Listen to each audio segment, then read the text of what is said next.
ई अध्यापक आपका स्वागत करता है। नमस्कार प्यारे बच्चों, तो आज मैं लेकर आई हूँ आपकी पाठ्य पुस्तक का अध्याय 9 चिड़िया की बच्ची। तो चलिए शुरू करते हैं। उससे पहले गुजारिश है, प्लीज़ मेरे चैनल को सब्सक्राइब अवश्य करें और अपने फ्रेंड्स के साथ शेयर भी करें। माधव दास ने अपनी संगमरमर की नई कोठी बनवाई है, बंगलो। उसके सामने बहुत सुहावना बगीचा भी लगा है, मीन्स एक गार्डन लगा है, बहुत ब्यूटीफुल। उसको कला से बहुत प्रेम है, धन की कमी नहीं है, कोई व्यसन छू नहीं गया। व्यसन मीन्स कोई भी बुरी आदत नहीं है, जैसे शराब पीना या जुआ खेलना। सुंदर अभिरुचि का आदमी है। फूल पौधे, रकाबियों से हौज में लगे फव्वारों में उछलता हुआ पानी उसे बहुत अच्छा लगता है। रकाबियों से मीन्स एक जो इस टाइप का होता है ना, ये इसको बोलते हैं रकाबियों। तो विभिन्न प्रकार के डेकोरेशन जो होते हैं उसके बीच में हौज और जो फव्वारे हैं वो बहुत अच्छे लगते हैं। समय भी उसके पास काफ़ी है। शाम को जब दिन की गर्मी ढल जाती है और आसमान कई रंगों का हो जाता है, तब कोठी के बाहर चबूतरे पर तख्त डलवाकर मसंद के सहारे वह गलीचे पर बैठ जाता है। मीन्स वो बहुत ही आराम से अपना जो इवनिंग है वो स्पेंड करता है अपने घर के सामने जो बगीचा है उसमें बैठकर। कैसे करता है? तब कोठी के बाहर चबूतरे पर तख्त डलवाकर मसंद के सहारे वह गलीचे पर बैठता है। गलीचा जो है वो कारपेट को कहते हैं और मसंद जो है एक गोल लंबा, जैसे आपने देखा होगा राजा महाराजा लोग जो हैं वो अपने चारों तरफ एक गोल सिलेंडर शेप का एक कुशन रखते थे, उसे मसंद कहते हैं। और प्रकृति की छटा निहारते हैं। इसमें मानो उनके मन की तृप्ति मिलती है, तृप्ति होती है। इसको आपको अपने मन की चीज़ें जो हैं वो मिल जाएं तो उस भाव को कहते हैं तृप्त होना। मित्र हुए तो उनसे विनोद चर्चा करते हैं, नहीं तो आसपास रखे हुए फर्शी हुक्के की सटक को मुंह में दिए ख्याल ही ख्याल में संध्या को स्वप्न की भांति गुजार देते हैं। तो फ्रेंड्स हैं तो उनसे बातें करते हैं, नहीं तो वो अपनी इवनिंग जो है वो अकेले ही स्पेंड करते हैं। आज कुछ कुछ बादल थे, घटा गहरी नहीं थी। धूप का प्रकाश उनमें से छन छन कर आ रहा था। माधवदास मसंद के सहारे बैठे थे। उन्हें जिंदगी में क्या स्वाद नहीं मिला, पर जी भर कर भी कुछ खाली सा रहता। मीन्स वो जो है वो बैठे हुए हैं और वो कुछ सोच रहे हैं कि उनके जीवन में सब कुछ है लेकिन फिर भी कुछ कमी है। उस दिन संध्या समय, संध्या मीन्स इवनिंग टाइम को, उनके देखते देखते सामने की गुलाब की डाली पर एक चिड़िया आन बैठी। चिड़िया बहुत सुंदर थी। उसकी गर्दन लाल थी और गुलाबी होते होते किनारों पर जरा जरा सी नीली पड़ गई थी। पंख ऊपर से चमकदार स्याह थे। उसका नन्हा सा सिर बहुत प्यारा लगता था और शरीर पर चित्र विचित्र चित्रकारी थी। चिड़िया को मानो माधवदास की सत्ता का कुछ पता नहीं था और मानो तनिक देर का आराम भी उसे नहीं चाहिए था।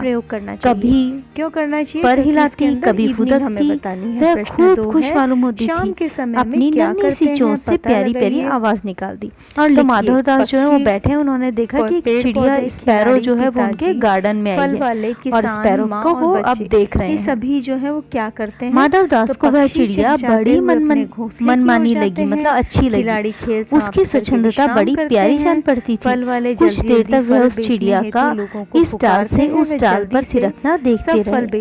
इस समय वह अपना बहुत कुछ भूल गए। उन्होंने इस चिड़िया से कहा, आओ तुम बड़ी अच्छी आई, यह बगीचा तुम लोगों के बिना सूना लगता है। सुनो चिड़िया, तुम खुशी से यह समझो कि यह बगीचा मैंने तुम्हारे लिए ही बनवाया है। तुम बेखटक यहाँ आया करो। तो वो चिड़िया को देखकर उसको बहुत अच्छा लगता है, तो वो चिड़िया को क्या बोलता है, तुम यहाँ पे हमेशा आया करो। चिड़िया पहले तो असावधान रही, फिर जानकर कि बात उससे की जा रही है वह एकदम तो घबराई।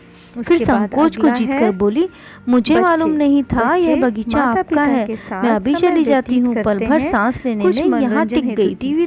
तो जो चिड़िया है वो सोचती है पहले किसी और से बात करे, लेकिन जैसे उसे पता चलता है बातें उससे हो रही है तो वो बहुत घबरा जाती है। सुमित्रानंदन पंत ने माधवदास ने कहा, हाँ बगीचा तो मेरा है, यह संगमरमर की कोठी भी मेरी है, लेकिन इन सबको तुम अपना ही समझ सकती हो, सब कुछ तुम्हारा है। कविता तुम कैसी भोली हो, कैसी प्यारी हो, कविता में जाओ नहीं बैठो, मेरा मन तुमसे बहुत खुश होता है। लिखना है। चिड़िया तो दोनों ही बहुत कुछ सकुचा गई, मतलब वो बेचारी घबरा गई। उसे बोध हुआ कि यह उससे गलती तो नहीं हुई कि वह यहाँ आकर बैठ गई। उसका थिरकना रुक गया। वह भयभीत सी बोली, मतलब डर कर बोली, मैं थक कर यहाँ बैठ गई थी, मैं अभी चली जाऊंगी, बगीचा आपका है, मुझे माफ करें। तो इस तरह से चिड़िया जो है वो डर जाती है। कविता एक शाम माधव दास ने कहा, भोली चिड़िया, तुम्हें देखकर मेरा चित्र प्रफुल्लित होता है, मतलब मैं खुश होता हूँ। प्रफुल्लित मतलब खुश। मेरा महल भी सुना है, वहाँ कोई भी चहचहाता नहीं। तुम्हें देखकर मेरी रागनियों का जी बहलेगा। तुम कैसी प्यारी हो, यहाँ की लिखनी हो तो तुम किन चीजों की क्यों ना रहो। आपकी तो वो उसको बोलता है कि तुम यहीं पर हो, तुम्हें देखकर मुझे खुशी होती है। चिड़िया बोली, मैं माँ के पास जा रही हूँ, सूरज की धूप खाने और हवा से खेलने और फूलों से बातें करने में जरा घर से उड़ाई थी। अब सांझ हो गई है, सांझ में इवनिंग हो गई है, माँ के पास जा रही हूँ, अभी अभी मैं चली जा रही हूँ। आप सोच ना करें, मतलब आप परेशान मत हो। माधव दास ने कहा, प्यारी चिड़िया, पगली मत बनो, देखो तुम्हारे चारों तरफ कैसी बहार है, देखो वह पानी खेल रहा है, उधर गुलाब हंस रहा है, भीतर महल में चलो, जाने क्या क्या ना पाओगी। मेरा दिल वीरान है, वहाँ कब हंसी सुनने को मिलती है। मेरे पास बहुत सा सोना मोती है, सोने का एक सुंदर सा घर मैं तुम्हारे लिए बना दूंगा, मोतियों की झालर उसमें लटकेगी। तुम मुझे खुश रखना, और तुम्हें क्या चाहिए माँ के पास, बताओ क्या है, तुम यहाँ ही सुखी से रहो मेरी भोली गुड़िया। तो इस तरह से वो विभिन्न प्रकार के प्रलोभन देता है उसको कि किसी तरह से ये मेरे साथ रुक जाए। बैठा है भेड़ों के गले सा। चिड़िया इन बातों से बहुत डर गई। वह बोली, मैं भटककर तनिक आराम के लिए इस डाल पर रुक गई थी, अब भूलकर भी ऐसी गलती नहीं होगी।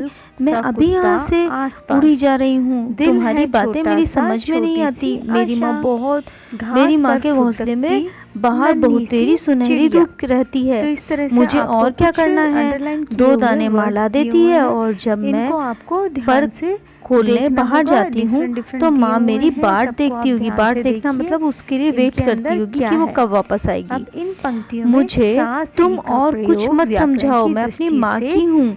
तो चिड़िया जो है वो किसी भी तरह से नहीं मानती है, और माधव दास को कहती है उसे माँ के पास ही जाना है। आंसर होगा इन पंक्तियों में। माधव दास ने कहा, भोली चिड़िया, तुम कहाँ रहती हो, तुम मुझे नहीं जानती हो। चिड़िया, मैं माँ को जानती हूँ, भाई को जानती हूँ, सूरज को जानती हूँ, उसकी धूप को जानती हूँ, घास, पानी और फूलों को जानती हूँ। महामान्य, तुम कौन हो, मैं तुम्हें नहीं जानती। माधव दास, तुम भोली हो चिड़िया, तुमने मुझे नहीं जाना, तब तुमने कुछ नहीं जाना। मैं ही तो हूँ सेठ माधव दास, मेरे पास क्या नहीं है, जो मांगो मैं वही दे सकता हूँ। चिड़िया, पर मेरी तो छोटी सी जात है, आपके पास सब कुछ है, तब मुझे जाने दीजिए। माधव दास जो है वो कहता है, चिड़िया, तू निरी अनजान है, मुझे खुश करेगी तो तुझे माला माल कर सकता हूँ, मीन्स तुझे बहुत सारा गिफ्ट दे सकता हूँ, पैसा दे सकता हूँ। चिड़िया, तुम सेठ हो, मैं नहीं जानती सेठ क्या होता है, पर सेठ कोई बड़ी बात होती होगी। मैं अनसमझ ठहरी, मतलब मैं भोली हूँ, मैं कुछ नहीं जानती। माँ मुझे बहुत प्यार करती है, वह मेरी राह देखती होगी, वेट करती होगी मेरे लिए। मैं माला माल होकर क्या हो जाऊँगी, मैं नहीं जानती माला माल किसे कहते हैं, क्या मुझे वह तुम्हारा माला माल होना चाहिए। सेठ जो है वो बोलता है, अरे चिड़िया, तुझे बुद्धि नहीं, तू सोना नहीं जानती। सोना मीन्स गोल्ड, उसी की जगत को तृष्णा है। तृष्णा मीन्स भूख है, उसकी प्यास है लोगों को। वह सोना मेरे पास ढेर का ढेर है। तेरा घर सचमुच सोने का होगा। पिंजरा, ऐसा पिंजरा बनवाऊंगी कि कहीं दुनिया में ना होगा, ऐसा कि तू देखती रह जाएगी। तू उसके भीतर थिरक फूदक मुझे खुश करियो, तेरा भाग्य खुल जाएगा। तेरे पानी पीने की कटोरी भी सोने की होगी। तो इस तरह से वो उसको प्रलोभन देता है कि सब कुछ वो उसका गोल्ड का बनवा देगा।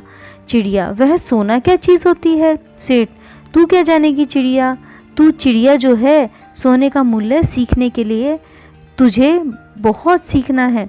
बस यह जान ले कि सेठ माधव दास तुझसे बात कर रहा है, जिससे मैं बात कर लेता हूँ उसकी किस्मत खुल जाती है। तू अभी जग का हाल नहीं जानती, जग यानी संसार का।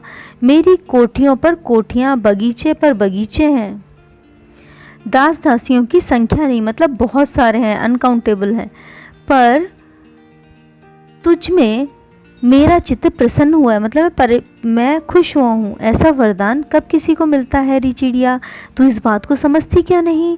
चिड़िया, सेठ मैं नादान हूँ, मैं कुछ नहीं समझती, मैं कुछ समझती नहीं, पर मुझे देर हो रही है, माँ मेरी बाट देखती होगी। सेठ, ठहर ठहर, इस अपने पास के फूल को तूने देखा? यह एक है, ऐसे अनगिनत फूल हैं, अनगिनत मतलब अनकाउंटेबल है, बहुत सारे हैं। ऐसे अनगिनत फूल मेरे बगीचे में हैं, वे भांति भांति के रंग, मतलब तरह तरह के रंग के हैं, तरह तरह की उनकी खुशबू है। चिड़िया, तैने मेरे चित्त को प्रसन्न किया, मतलब मेरे मन को खुश किया है, और वे सब फूल तेरे लिए खिला करेंगे। वहाँ घोंसले में तेरी माँ, पर माँ क्या है? इस बहार के सामने तेरी माँ क्या है? वहाँ तेरे घोंसले में कुछ भी तो नहीं है, तू अपने को नहीं देखती? कैसी सुंदर तेरी गर्दन, कैसे रंगीन देह, तू अपना मूल्य को क्यों नहीं देखती? मैं तुझे सोने से मंडकर तेरे मूल्य को चमका दूंगा। तैने मेरे चित्त को प्रसन्न किया है, तू मत जा, यहीं रह जा। चिड़िया, सेठ मैं अपने को नहीं जानती, इतना जानती हूँ, माँ मेरी माँ, और मुझे यहाँ देर हो रही है। सेठ मुझे रात मत करो, मीन्स मुझे लेट मत करो, रात में अंधेरा बहुत हो जाता है और मैं राह भूल जाती हूँ, मतलब घर जाने का रास्ता वो भूल जाती है। सेठ ने कहा, अच्छा चिड़िया, जाती हो तो जाओ, पर इस बगीचे को अपना ही समझो, तुम बहुत सुंदर हो। यह कहने के साथ ही सेठ ने एक बटन दबा दिया। उसके दबाने से दूर कोठी के अंदर आवाज़ हुई, जिसे सुनकर एक दास झटपट भागकर बाहर आया। यह सब क्षण भर में हुआ, मतलब बहुत क्विक हुआ, और चिड़िया को समझ नहीं पाई। सेठ कहते रहे, तुम अभी माँ के पास जाओ, माँ बाट देखती होगी, पर कल आओगी ना? कल आना, परसों आना, रोज़ आना। यह कहते कहते दास को सेठ ने इशारा किया और वह चिड़िया को पकड़ने के जतन में चला। मीन्स उसने नौकर को बोल दिया कि उस चिड़िया को वो पकड़ ले। सेठ कहते रहे, सच तुम बड़ी सुंदर लगती हो, तुम्हारे भाई बहन हैं? कितने भाई बहन हैं? तो इस तरह से सेठ उसे अपनी बातों में फंसा लेता है और नौकर को वो इशारा करता है कि वो उसे पकड़ ले। चिड़िया, 2 बहन 1 भाई, पर मुझे देर हो रही है। हाँ हाँ जाना, अभी तो उजाला है। 2 बहन 1 भाई, बड़ी अच्छी बात है, पर चिड़िया के मन के भीतर जाने क्यों चैन नहीं था। वह चौकन्नी होकर चारों ओर देखती थी। उसने कहा, सेठ मुझे देर हो रही है। सेठ ने कहा, देर अभी कहाँ, अभी उजाला है मेरी प्यारी चिड़िया, तुम अपने घर का इतना और हाल सुनाओ, भय मत करो, मतलब डरो मत।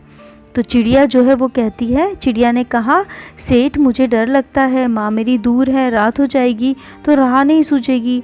इतने में चिड़िया को बोध हुआ कि जैसे कठोर स्पर्श उसके देह को छू रहा है, मतलब उसके शरीर को कोई टाइटली चीज़ छू रही है। वह चीख देकर चिल्लाई और एकदम उड़ी। नौकर के फैले हुए पंजे में वह आकर भी नहीं आ सकी।